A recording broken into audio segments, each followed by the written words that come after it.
Hi there, this is Jay with Web App Zero, and this is a quick video to get you started with Dr. Racket. And I'm at the racket-lang.org website, and we want to click on the download button. Then I'm going to select the appropriate download for my platform. I'm running Mac OS. It's a 64-bit machine, so this is the appropriate selection for me from the drop-down.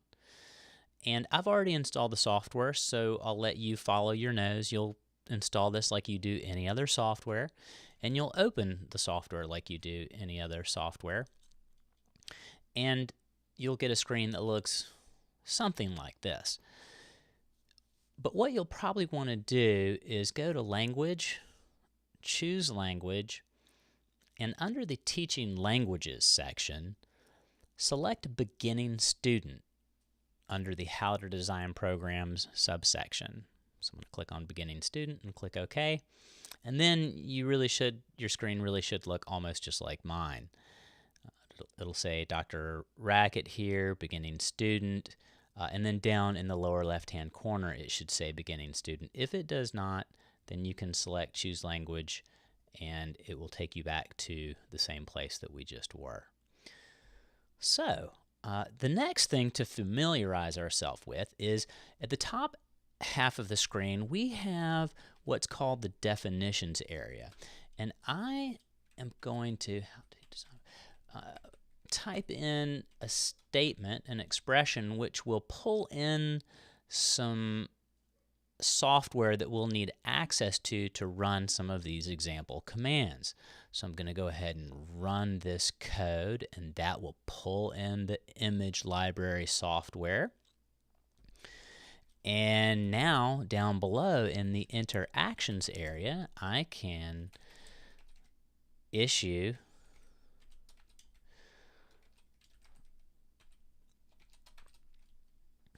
functions which are in the image library. So cool, I just made a circle that's size 100, solid, and blue. Now if I click on Run again in Dr. Racket, the circle's going to disappear. Why is that? Well, it's because we don't have any sort of permanent code. Let's issue that same code in the top half of the screen, which is called the definitions area, and we'll just put in basically the same code, but we'll change the color just to make sure that it's not the same circle we saw last time.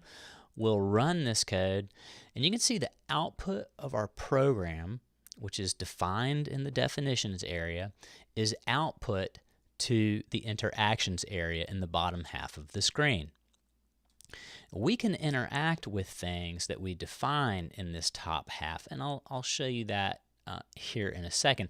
But just so that you see, we sort of have two different kinds of values. We have primitive values, like the number 3, and if I enter that into the prompt, it will just return the value to me because there's really nothing left to do to the value 3. You know, we wouldn't want the value 3 to go changing on us. That would make math too terribly interesting for anyone to enjoy. So let's look at something that I think is really, really cool about Dr. Racket. We can go to the internet and do a search for small rocket, and I have just filtered our search so that the images would be labeled for reuse to have a friendly license for sharing. And there's a cool looking little rocket, so I'm going to right click on that and go to copy image, and I'm using the Chrome browser. And then I can go back to Dr. Racket, and something that I think is just really, really cool is I can actually just paste this rocket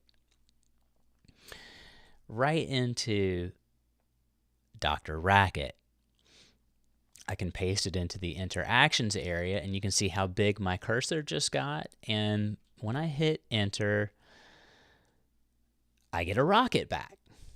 Just like entering the number 3 returned that primitive value back to us, this image is also basically just itself. So it's a value, and Dr. Racket is just returning it to me.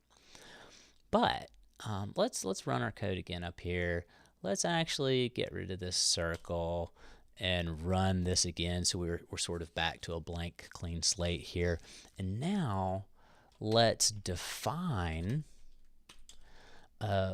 something. Let's give something a name. I'm gonna call this thing a rocket, and I'm gonna paste in that image. It's still on my system clipboard. I just pasted it in again, and I'm surrounding this expression with parentheses, which is what we do in basic student language. And now I'm going to run this code. But look, nothing happens, because all we've really done is we've defined a value named rocket, and that's it. That's all we've done. Well, you can see that the name is associated with this picture. So now, just like we typed in the number 3, we're going to type in the word rocket, the name rocket, and hit enter. And you can see that this interactions area down here below, it knows about this value. So these two separate spaces inside of Dr. Racket are sharing information between them. So it knows that there's something called rocket.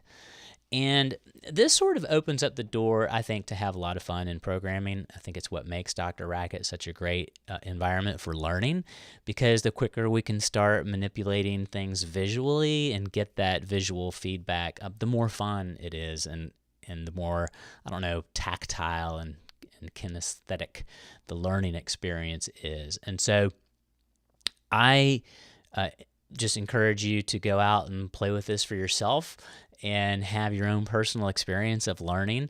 There is a wonderful course called How to Code. Let's see if we can just pull that up. It's at edx.org, and there are 3 parts to the course. Each part lasts about 5 or 6 weeks, doing about 10 hours a week, and it's just a wonderful experience. So I hope that you enjoyed this quick introduction to Dr. Racket and got a feel for, some of the cool features that it has. You can manipulate these images and do things with them and make them move around, and this is really just scratching the surface. The big thing here was just showing you, wow, you can actually just go out to the internet, copy an image, paste it into Dr. Racket, and start working with it. So I think that really helps give a good feel for it, and we'll be digging deeper into Dr. Racket as we go along. So stay tuned for our next videos, and we'll look forward to seeing you then. Bye-bye.